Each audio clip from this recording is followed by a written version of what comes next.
Hello students, இன்னைக்கு இந்த வீடியோவில் TN Samacheer class 12 government exam questions March 2020 கேட்கப்பட்ட கிராமர் கொஸ்டினுக்கான ஆன்சர் தான் பார்க்க போகிறோம். அதில் கேட்டிருக்க டாபிக்ஸ் பார்த்தோம் அப்படின்னு direct and indirect speech, active and passive words, begin with ad, simple complex compound sentences. இதெல்லாம் பார்த்தோம் அப்படின்னா இந்த 4ல் 3 அப்படின்றத சூஸ் பண்ணணும். So 3 2s are 6. ஸோ இதெல்லாம் கேட்கப்பட்ட கொஸ்டினுக்கான ஆன்சர்ஸை தான் இந்த வீடியோவில் விளக்கத்தோடு பார்க்க போகிறோம். ஏன் அப்படின்னு பார்த்தோம் அப்படின்னா அந்த கிராமர் பார்ட் அப்படின்றது ஸ்டூடெண்ட்ஸ்க்கு வந்து டிஃபிகல்ட் அப்படின்னு ஃபீல் பண்ணுறீங்க. ஸோ அது வெரி ஈஸி. நம்ம இப்போ ப்ராப்ஸ் சொல்லுவோம் பார்த்தீங்களா, ப்ராக்டிஸ் மேக்ஸ் ஏ பர்ஃபெக்ட் அப்படின்ற மாதிரி நம்ம எந்த அளவுக்கு நம்ம பயிற்சி எடுக்கிறோமோ அது எல்லாமே நமக்கு ரொம்ப ஈஸியாக இருக்கும். ஸோ அதுக்காகவே இந்த வீடியோவை வந்து உங்களுக்கு நான் அப்லோட் பண்ணுறேன். So government exam questions March 2020 before. இந்த சேனலை இன்னும் நீங்கள் சப்ஸ்கிரைப் பண்ணாமல் பார்த்துட்டு இருக்கீங்க அப்படின்னா please subscribe this channel. Okay, let's get started.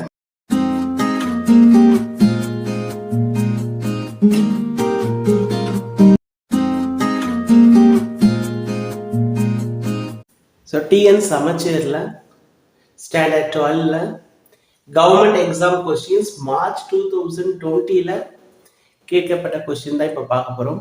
Two as directed. ஆக்சுவலாக உங்களுக்கு நல்லா தெரிஞ்சிருக்கும்.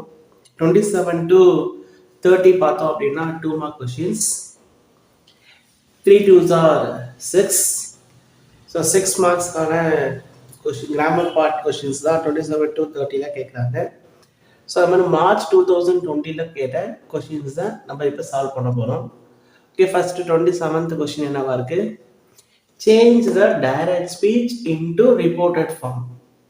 ஸோ டைரக்ட் ஸ்பீச்லேருந்து இன்டைரக்ட் ஸ்பீச்சை நம்ம சேஞ்ச் பண்ண போகிறோம். அப்போ என்ன பண்ணணும்? டைரக்ட் ஸ்பீச்சில் கொடுத்துருக்காங்க, நம்ம இன்டைரக்டில் மாற்ற போகிறோம். ஃபர்ஸ்ட் இந்த சென்டென்ஸ் எல்லாமே சென்டென்ஸ் வந்து ரீட் அவுட் பண்ணுங்க. இப்போ இந்த சென்டென்ஸ் பாருங்க. வித்யா said to Kanya, would you like to come to the party with us tomorrow? Okay, இப்போ இது என்ன டைப் ஆஃப் கொஸ்டின்ஸ் அப்படின்றத ஃபைண்ட் அவுட் பண்ணுங்க. ஸ்டேட்மெண்ட்டா, இன்ட்ராகேட்டிவா, இம்பரேட்டிவா, எக்ஸ்க்ளமேட்டரியா? இப்போ இது பார்த்தோம்னா என்னவா இருக்கு? இன்ட்ராகேட்டிவா இருக்கு. ஸோ வித்யா கன்யா கிட்ட கேட்குறாங்க, would you like to come to the party with us tomorrow? நாளைக்கு நீ எங்க கூட பார்ட்டிக்கு வரியா? இப்போ இந்த கொஸ்டினுக்கு என்ன சொல்லுவாங்க?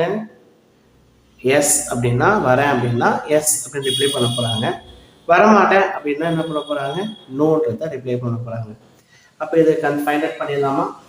இன்ட்ராகேட்டிவ் டைப்பு, அதில் எஸ்ஆர் நோ டைப். அதுல 2 டைப் இருக்கா? Yes or no type, double H type. இப்போ இது என்னவா இருக்கு? எஸ்ஆர் நோ கொஸ்டினா இருக்கு. அப்போ அது எஸ்ஆர் நோ டைப். அப்போ இந்த பார்ட்டை இப்போ சேஞ்ச் பண்ணலாமா? ஓகே, வித்யா செட் டு கன்யா. இந்த பார்ட்டில் நம்ம என்ன சொல்லணும் அப்படின்னா ரிப்போர்ட்டிங் பார்ட் சொல்லுவோம். would you like to come to the party with us tomorrow ன்னு சொல்லுவோம். ரிப்போர்ட்டட் பார்ட் அப்படின்னு சொல்லுவோம். இப்போ நம்ம ரிப்போர்ட்டிங் பார்ட்டை ஃபர்ஸ்ட் சேஞ்ச் பண்ணுவோம். வித்யா, ஸோ இவங்க தான் யாரு? ஸ்பீக்கர். பேசுபவர் அப்படின்றத நான் சொல்றோம் ஸ்பீக்கர். வித்யா தான் இங்க பேசுறாங்க. அப்போ இது நம்ம டைப்பை கண்டுபிடிச்சிட்டோம், இன்ட்ராகேட்டிவ் அப்படின்றது. அப்போ ரிப்போர்ட்டிங் வெர்பை மாற்றணும். செட் டு அப்படின்றது என்ன பண்ணணும்? ஆஸ்க்டு ஆர் என்கொயர்டு அப்படின்னு கூட எழுதலாம். ஓகே, நெக்ஸ்ட் யார்கிட்ட கேள்வி கேட்டாங்க? கன்யா கிட்ட கேள்வி கேட்டாங்க. வித்யா ஆஸ்க்டு கன்யா. இப்போ ரிப்போர்ட்டிங் பார்ட்டை நம்ம எழுதியாச்சு. நெக்ஸ்ட் இப்போ கன்ஜக்ஷன். என்ன கன்ஜக்ஷன் சொன்னோம்? இஃப்ன்றது தான் கன்ஜக்ஷன். இஃப் ஆர் வெதர் அப்படின்றது தான் கன்ஜக்ஷன். ஸோ வெதர் அப்படின்னா ஸ்பெல்லிங் என்ன? WHETHER. ஸோ இஃப்னும் எழுதலாம், அப்படின்னா என்ன பண்ணலாம்? வெதர் அப்படின்றதையும் எழுதலாம். ரெண்டுமே கரெக்டாக தான். இப்போ நம்ம இப்போ இஃப்னே ஃபாலோ பண்ணிக்கலாம். ஓகே, நம்ம இஃப்ன்ற கன்ஜக்ஷனை ஃபாலோ பண்ணி என்ன வரணும் அப்படின்னா சப்ஜெக்ட் வரணும். இங்க சப்ஜெக்ட் என்னவா இருக்கு? யூன்றது தான் சப்ஜெக்ட். அப்ப யூன்றது யாரை ரெஃபர் பண்றாங்க? வித்யா தானே பேசுறாங்க. வித்யாவுக்கு யூன்றது யாரு? கன்யா. அப்ப இந்த யூன்றது யார சொல்றாங்க? கன்யாவை சொல்றாங்க. இப்ப ஜெண்டர்ல நம்ம என்ன சொல்லுவோங்க? ஃபீமேல் ஜெண்டரா? இப்ப ப்ரொனவுன்ல என்ன பண்ணணும்? ஷீ. அவ்வளவுதாங்க. Very simple. இந்த ஷீன்றது யார சொல்றோம்? கன்யாவை சொல்றோம்.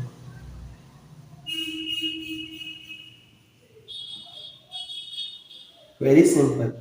இப்ப சப்ஜெக்டை எழுதியாச்சு. நெக்ஸ்ட் என்ன இருக்கு? வெர்ப் என்ன இருக்கு? ஹுட் லைக் தான் இருக்கு. ஹுட் மாடல் ஆக்சிலரினா ஹுட்டே தான் வரணும். இப்போ என்ன வரணும்? She hood like to come to the party.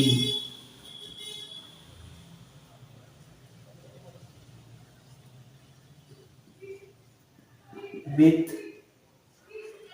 Okay. இப்போ என்ன சொல்றாங்க? அங்க என்ன வேர்ட் இருக்கு? with has இருக்கா? இந்த has என்னவா மாறும்? இப்ப them மாறும். with them அப்படின்னு சொல்றோம். நெக்ஸ்ட் டுமாரோ அட்வர்பியல் ஃப்ரேசஸா? டுமாரோ என்னவா மாறும்? the next day.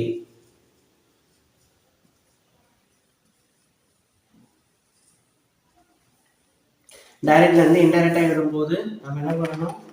இந்த கொட்டேஷன்ஸ் எல்லாம் கண்டிப்பா ரிமூவ் பண்ணியே ஆகணும். கமா கொட்டேஷன்ஸ் அதெல்லாம் எதுவுமே கிடையாது. கொஸ்டின் மார்க்கும் வரக்கூடாது. இப்போ இந்த சேஞ்சஸ் பாருங்க. வித்யா செட் டு, இதுதான் ஃபர்ஸ்ட் சேஞ்ச் 1. நெக்ஸ்ட் என்னவா இருக்கு? இஃப், இந்த கன்ஜெக்ஷன் 2. நெக்ஸ்ட் சப்ஜெக்டை போட்டிருக்கோமா? 3. Next வெர்பை follow பண்ணியிருக்கோமா? 4. வெர்புனாலே உண்டு லைக் தான் வெர்ப். நெக்ஸ்ட் என்னவா இருக்கு? இந்த them அப்படின்ற 5 போட்டிருக்கோம். இது 6. இந்த 6 சேஞ்சஸ்மே கரெக்டா பண்ணிருந்தா மட்டும்தான் உங்களுக்கு 2 மார்க்ஸ்.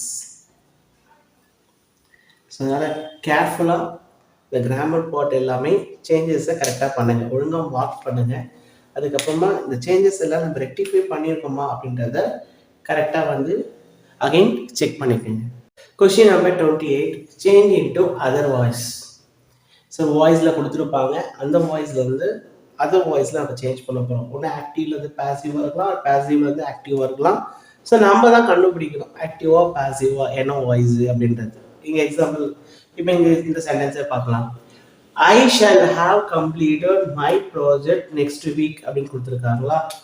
ஸோ இங்கே டியூயர் யார் அப்படின்னா ஐ தான். அப்போ சப்ஜெக்ட். ஷால் ஹாவ் கம்ப்ளீட்டட் அப்படின்றது verb. என்ன டென்ஸ்ல இருக்குது? கண்டுபிடிச்சிட்டீங்களா? Future perfect tense.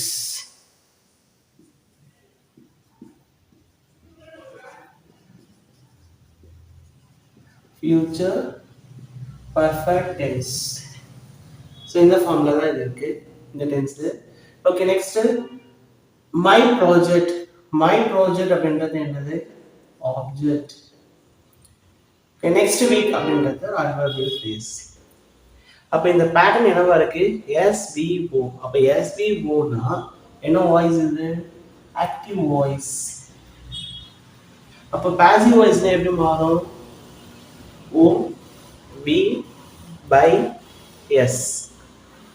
Adverbial phrases அப்படிதான் மாறும். இப்போ நம்ம பாசிவா தான் மாற்ற போறோம். ஓகே, நம்ம இப்போ ஆப்ஜெக்டை கண்டுபிடிச்சிட்டோம். ஆப்ஜெக்ட் என்னவா இருக்கு? My project. ஸோ அப்போ இங்கே அதுதான் beginning. My project.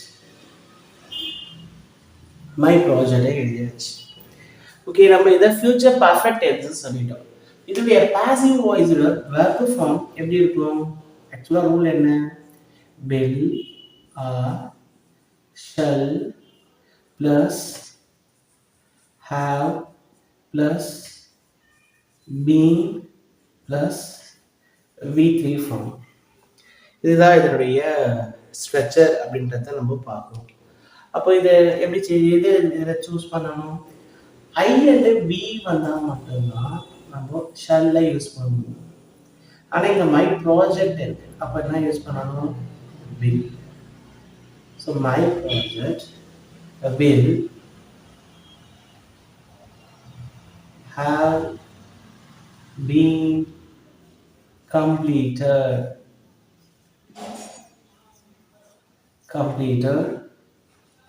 by I என்றது என்னவா மாறும்? மீயா மாறும்.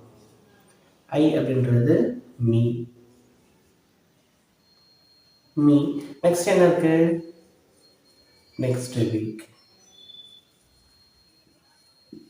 இது என்ன வாய்ஸ்? Passive voice. இதுல மோஸ்ட்லி என்ன தப்பு பண்றீங்க அப்படின்னா, இங்கேயும் மை ப்ராஜெக்ட் அங்க ஷல் இருக்கா, அதனால ஷல்லுன்னு எழுதுவாங்க. அப்படி எழுதுனீங்க அப்படின்னா இட்ஸ் ராங். வில்லு கொடுத்தா மட்டும்தான் கரெக்ட். ஏன்னா இங்க மை ப்ராஜெக்ட் இருக்கு, இங்க ஐ இருக்கு, ஐயோட அக்ரிமெண்ட் ஷல்லு. ஆனா மை ப்ராஜெக்ட் அப்படின்னு வரும்போது வில்லு தான் வரும். So my project will have been completed by me next week. Next, question number 29. இதில் என்ன சொல்றாங்க? Begin with had. If I had come earlier, I would have attended the interview அப்படின்னு சொல்றாங்க. Very simple இந்த question. Begin with had use பண்ணுங்க அப்படின்னு சொல்லியிருக்காங்க.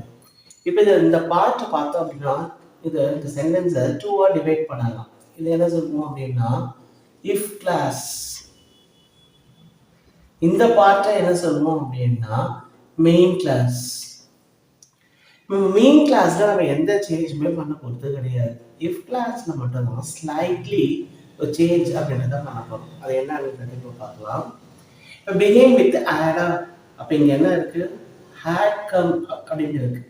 Past பர்ஃபெக்ட்ல தான் வரும். இது இஃப் கிளாஸ்ல ஒரு தேர்ட் டைப். அப்போ இந்த ஆக்சிலரியை ஃபர்ஸ்ட் எடுத்துட்டு வாங்க. அப்போ இங்க ஃபர்ஸ்ட் had எழுதியாச்சு, ஆக்சிலரியை ஃபர்ஸ்ட் எழுதிட்டோம். Next omission. இஃப் வந்து ஒமிட் பண்றேங்க, இஃப் எடுத்துடணும், ரிமூவ் பண்ணிடுங்க. நெக்ஸ்ட் என்ன சப்ஜெக்ட் இருக்கு? ஐ. had ஹை ஆக்சிலரி நம்ம ஃபர்ஸ்ட் எழுதிட்டோமா, நான் ஆக்சிலரியை ஃபாலோ பண்ணக்கூடாது, இதையும் ரிமூவ் பண்ணிடலாம். நெக்ஸ்ட் என்னவா இருக்கு? Come. had I come earlier. அவ்வளவுதானே. நெக்ஸ்ட் மெயின் கிளாஸ் அப்படியே ஃபாலோ பண்ண வேண்டியதுதான். I would have attended the interview.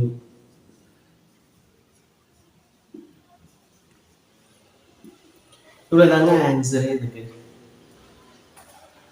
had auxiliary ஃபார்மான had எடுத்து வந்தாச்சு, if ரிமூவ் பண்ணிட்டோம், I சப்ஜெக்டை ஃபாலோ பண்ணிட்டோம். Next verb come earlier. I would have attended the interview. So இந்த மாதிரி எழுதலாம் அப்படின்னா கண்டிப்பா 2 மார்க்ஸ் அப்படின்றது ஈஸியாக கிடைச்சிடும். ரொம்ப ஈஸியாக எழுதக்கூடிய கொஸ்டின் இது. எல்லாருமே இந்த கொஸ்டினை வந்து அட்டென்ட் பண்ணலாம், கண்டிப்பா மிஸ் பண்ணவே கூடாது. இந்த கொஸ்டினை வேற மாதிரி கூட கேட்கலாம். அந்த டைப்ல inversion in conditional clause begin with had அப்படின்னு கேட்கணுங்க. இது இன்வெர்ஷன் இன் கண்டிஷனல் கிளாஸ் அப்படின்னு கேட்கலாம். கன்ஃபியூஸ் ஆகிடக்கூடாது ஸ்டூடெண்ட்ஸ். ஸோ அந்த மாதிரி இந்த கொஸ்டின் கேட்டாலுமே இந்த மாதிரி தான் எழுதணும். அதனால இது வெரி சிம்பிள், யாருமே இதை வந்து மிஸ் பண்ணவே கூடாது.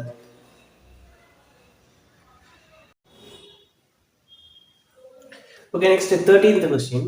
Rewrite as a simple sentence. Simple சென்டென்ஸை நம்மள ஃப்ரேம் பண்ண சொல்றாங்க. ஆக்சுவலாக இங்கே ஹண்ட் அப்படின்ற ஒரு கன்ஜெக்ஷன் இருக்கு. அப்போ இது என்ன சென்டென்ஸ் அப்படின்னா காம்பவுண்ட் சென்டென்ஸ். நம்ம இதை சிம்பிள் சென்டென்ஸாக ஃப்ரேம் பண்ண போகிறோம். ஓகே, சென்டென்ஸை ஃபஸ்ட் ரீட் பண்ணலாம். Smitha carried out the survey and presented a report. அவங்க சர்வேவை எடுத்துட்டு வந்தாங்க, அடுத்து அதை ப்ரெசென்ட் பண்ணாங்க, அவங்களுடைய ரிப்போர்ட்டை ப்ரெசென்ட் பண்ணாங்க அப்படின்றாங்க. டைமிங்கை ரெஃபர் பண்ணுறது இது. ஸோ அதனால இதை எப்படி எழுதலாம் அப்படின்னா ஃப்ரேஸ் வித் மெயின் கிளாஸில் நம்ம ஃப்ரேம் பண்ண போகிறோம். ஸோ இதை டைமிங் சொல்கிறதால என்ன சொல்லலாம், ரொம்ப ஃப்ரேஸாக எழுதும்போது நமக்கு ரூல் தெரியும், அதில் சப்ஜெக்டும் வெர்ப் ஃபார்மும் இருக்கக்கூடாது. அப்போ கேரியில நம்ம என்ன எழுதணும் அப்படின்னா கேரிங் அப்படின்னு எழுதணும். On carrying. அப்போ இதை சில ஸ்டூடெண்ட்ஸ்லாம் கேட்கலாம், சார் இது வந்து வெர்ப் ஃபார்ம் தானே சார் அப்படின்னு. இன்னும் பார்ட்டிசிபிள்ஸ்லாம் வந்து வெர்பு ஃபார்ம் கிடையாது. பார்ட்டிசிபிள்ஸ்லாம் என்ன சொல்லுவோம்? V3 V4. V3 என்ன சொல்லுவோம்? இதை பாஸ்ட் பார்ட்டிசிபிள். V4 என்ன சொல்லுவோம்? present participle. இப்போ இது carried அப்படின்றது பார்த்தோம் அப்படின்னா past participle. present participle என்ன சொல்றோம்? carrying. இப்போ இது verb எப்போ மாறும் அப்படின்னா is carrying, was carrying, am carrying, were carrying. So எப்போ ஆக்சிலரி ஃபார்ம் வருதோ அப்போதான் அது வந்து டென்ஸ். அப்படி இல்லை அப்படின்னா என்ன சொல்லணும்? Present participle. Present participles are present participles and past participles are not verbs. இதெல்லாம் வேர்ப்ஸாக கன்சிடர் பண்ணக்கூடாது. ஸோ பேஸ் ஃபார்மான V1ம் சிம்பிள் பாஸ்டான V2 மட்டும்தான் நமக்கு வேர்ப் ஃபார்ம்ஸ். பார்ட்டிசிபிள்ஸ்லாம் நமக்கு வேர்ப்ஸ் ஃபார்ம்ஸ் கிடையாது. அதனால தான் இதை என்ன பண்ணியிருக்கோம்? ப்ரெசன்ட் பார்ட்டிசிபிள்ல எழுதியிருக்கோம். On carrying out the survey.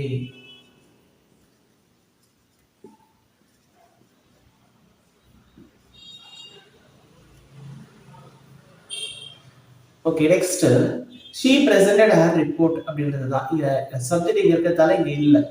இங்கே ஆக்சுவலாக நம்ம ப்ரொனவுனை எழுதக்கூடாது. இப்போ நம்ம நவுனை நம்ம இன்ட்ரடியூஸ் பண்ணணும். அப்போ நவுன் இங்கே என்ன இருக்கு? Smitha. Smitha presented her report. இது என்ன ஃபார்ம்? Simple sentence. ஆர் இதை நெக்ஸ்ட் இதுலேயும் எழுதலாம். அது எப்படி எழுதலாம் அப்படின்னா ஹேவிங் அப்படின்னு யூஸ் பண்ணலாம். இதோடைய ரூலே ஹேவிங் பிளஸ் V3 ஃபார்ம். அப்போ V3 ஃபார்ம் என்ன? கேரிடு. கேரிடு வந்து ஒரு past participle. Having carried out survey அப்படின்னு எழுதலாம். நெக்ஸ்ட் அதே சேம். ஸ்மிதா presented